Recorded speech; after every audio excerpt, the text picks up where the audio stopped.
ত্রিপুরা খয়েরপুর পুরাতন হাভেলিতে শুরু চারটি জনজাতি মানুষজনদের ঐতিহ্যবাহী রাজন্য আমলের খার্চি উৎসব উপলক্ষে সকল রাজ্যবাসীকে শুভেচ্ছা জানিয়েছেন কেন্দ্রীয় স্বরাষ্ট্রমন্ত্রী অমিত শাহ। আজ তথা বৃহস্পতিবার থেকে শুরু হওয়া ত্রিপুরা খয়েরপুর স্থিত পুরাতন হাভেলির চতুর্দশ দেবতা মন্দিরে রাজন্য আমল থেকে শুরু হওয়া ঐতিহ্যবাহী খার্চি উৎসব উপলক্ষে সকল রাজ্যবাসীকে শুভেচ্ছা জানিয়েছেন কেন্দ্রীয় স্বরাষ্ট্রমন্ত্রী অমিত শাহ। রাজন্য আমলের কৃষ্টি সংস্কৃতি ও ধর্মীয় রীতিনীতি মেনে চতুর্দশ দেবতার স্নানযাত্রা সম্পন্ন হয়েছে হাওড়া নদীর জল থেকে জল এনে। কড়া নিরাপত্তার মধ্য দিয়ে চতুর্দশ দেবতাকে হাওড়া নদী থেকে জল এনে স্নান করানো হয়েছে। আজ থেকে 7 দিনের জন্য অধিষ্ঠিত হয়েছেন চতুর্দশ দেবতা। আগামী 9 জুলাই পর্যন্ত চলবে পূজার্চনা।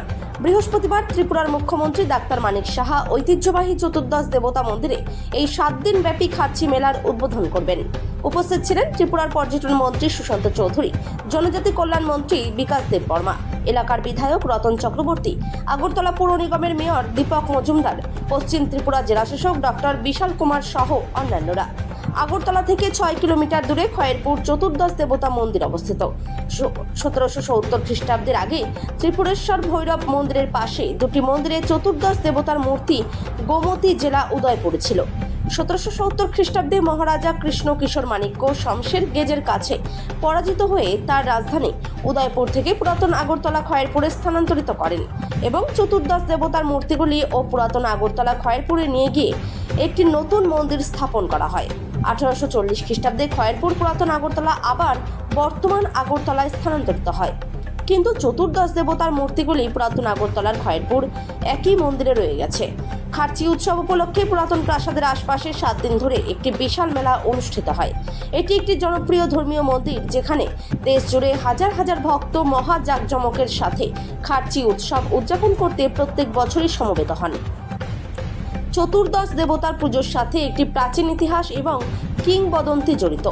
মহাভারতের সময় যুধিষ্ঠিরের সমসাময়িক ত্রিলোচন ত্রিপুরার রাজা ছিলেন, যিনি এই চতুর্দশ দেবতাদের রাজকীয় দেবতা হিসেবে পুজো করতেন। এই মন্দিরের ভেতরে চতুর্দশ দেবতার মূর্তি পূর্ণ দেহ ধারণ করে না, কেবল দেবতাদের মাথার মূর্তি রয়েছে। এবং scouts and guides, disaster management, তাদের বিভিন্ন স্কুলে থাকার ব্যবস্থা ইতিমধ্যেই করা হয়ে গেছে।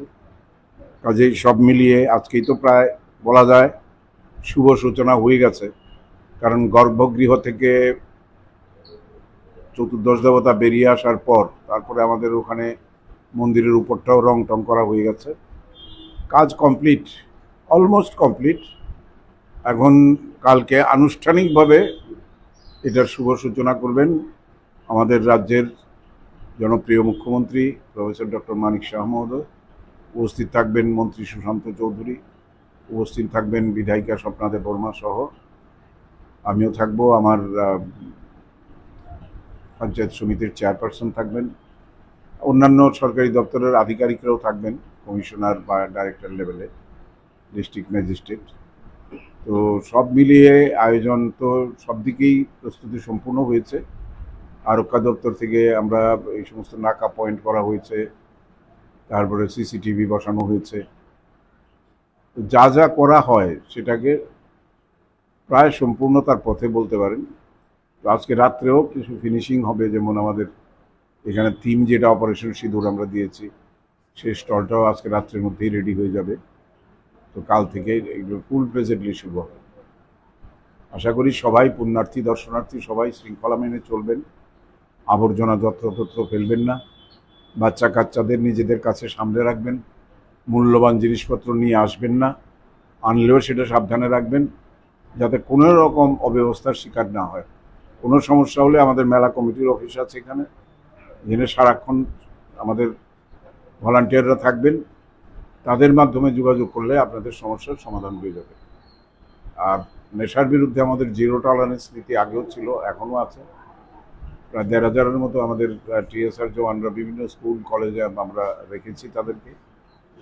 সবার মিলিত প্রচেষ্টায় এবং বিশেষ করে এবার আমাদের মেলা কমিটি, স্থানীয় প্রশাসন সবাই মিলেই আমাদের এই অক্লান্ত পরিশ্রম করে যাতে এটা সার্থক রূপ দেওয়া যায়, সবাইকে বলবো সেই কাজে আমাদের সহায়তা করার জন্য। ঈশ্বর তাদের সবার উপর তার আশীর্বাদ বর্ষণ করুক, এটাই কামনা করি।